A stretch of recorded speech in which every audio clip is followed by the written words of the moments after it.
This is a view from the side here. The solar panels are running right along here. In that house they used a brick product called hand brick. And it's actually an insulating brick. The brick is only half an inch thick, but there's about 2 inches of urethane foam behind it. And this product installed costs roughly about $15 per square foot. It turns out solar panels are about roughly $30 a square foot. So by having solar panels on here, they didn't have to put this on. So they got a discount effectively on their solar panels because they're replacing a fairly expensive siding product here.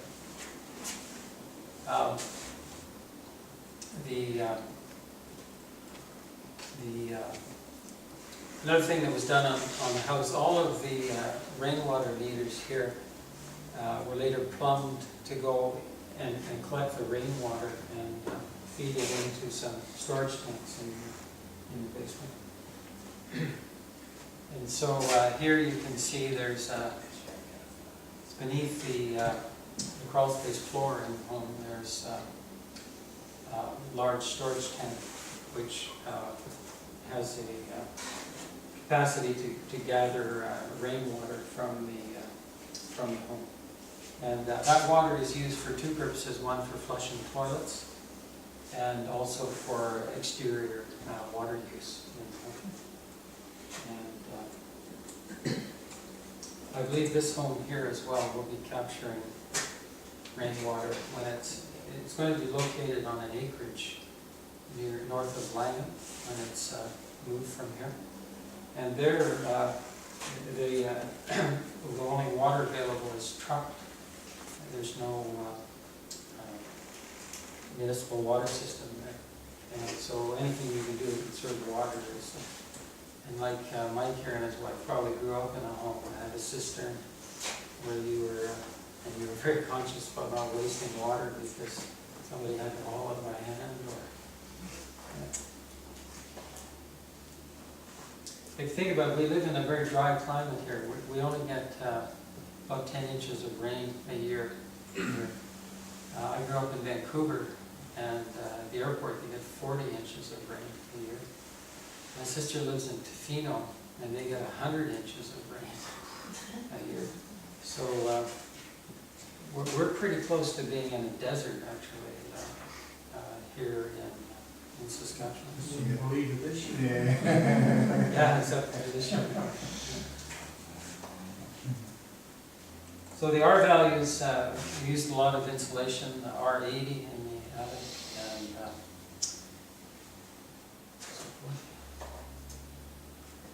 So the sustainable energy features, again, it's similar to, we have passive, active, and they designed the house that they didn't put photovoltaic panels on, but they can be added at a later date because the south-facing roof is there. And another thing that we tried was actually extracting some cooling from the ground. In most parts of the world, the average temperature, if you go down about 15 feet in the ground, is very similar to your average annual air temperature. Here in Saskatoon, our average annual air temperature is plus 2 degrees Celsius.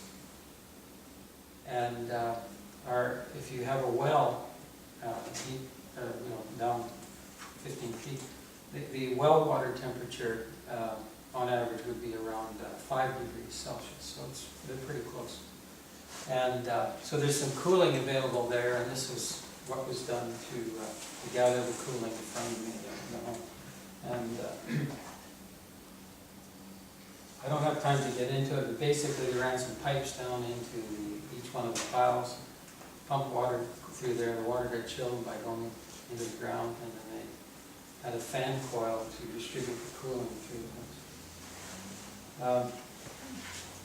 Again, very efficient appliances, compact fluorescent lamps, and now I helped out with the design of this house. This is in Riverdale area, right along the riverbank in downtown Dumont. And it has a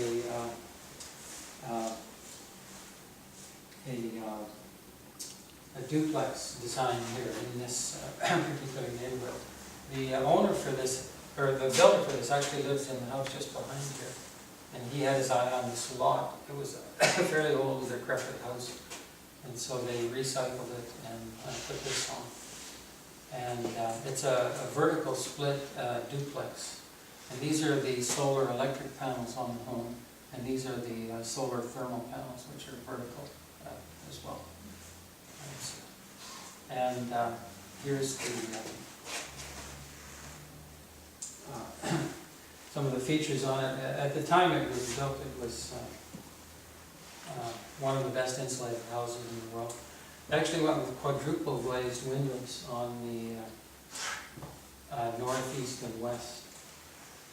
And there was a company called Darwin out of Winnipeg that made up these special windows for them.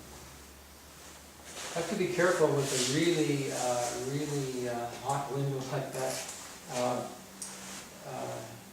They actually built some, I think they actually had 5 layers of glass. They put them on the south side. And what happened, there was so much, on a sunny day, there was so much heat that was just picked up inside the unit that it actually broke one of the pieces of glass.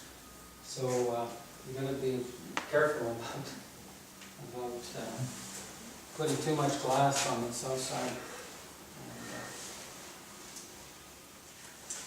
And again, the very efficient appliances. For that house, they used, I think, one of the most efficient refrigerator in the world. There's a company called Sunfrost out of California, and they make a refrigerator, and the walls are about this thick with insulation. It's really, and it's not a cheap refrigerator. It's roughly about $3,000 for a fairly standard size one. But if you're using solar electricity to generate it, to energize it, if you do the math, it's cost effective compared with a conventional. So here's the house, October 2008, and ready to move in. For the landscaping here, they used a mix of edible things like local berries, and tried to minimize the amount of lawn in the home. And this particular builder, I think, has got about 4 or 5 net zero homes now in the Edmonton area. Today there's a big conference on net zero homes in Montreal this week, and he's there talking about his experience with them. And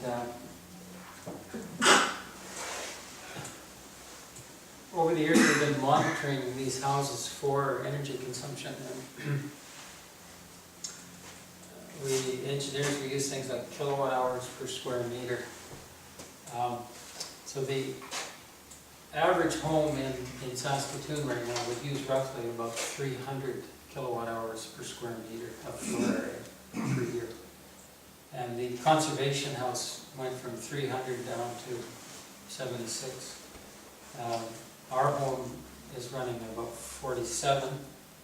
The Factor 9 home is running at 33. And the Riverdale Net Zero home is running pretty close to 0. They're just completing the monitoring right now, and they haven't issued the reports. I have heard that one area, which was the people who occupied the home were using more electricity than they had anticipated, and there'll be more of that. But again, if you leave the lights on all the time and leave the TV on and so on, that's a hazard.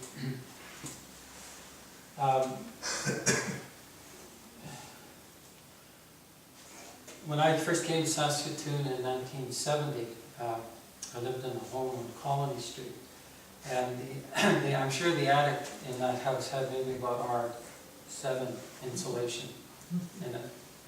And but right now the code, I think, is we actually don't even have an energy code in the province for houses.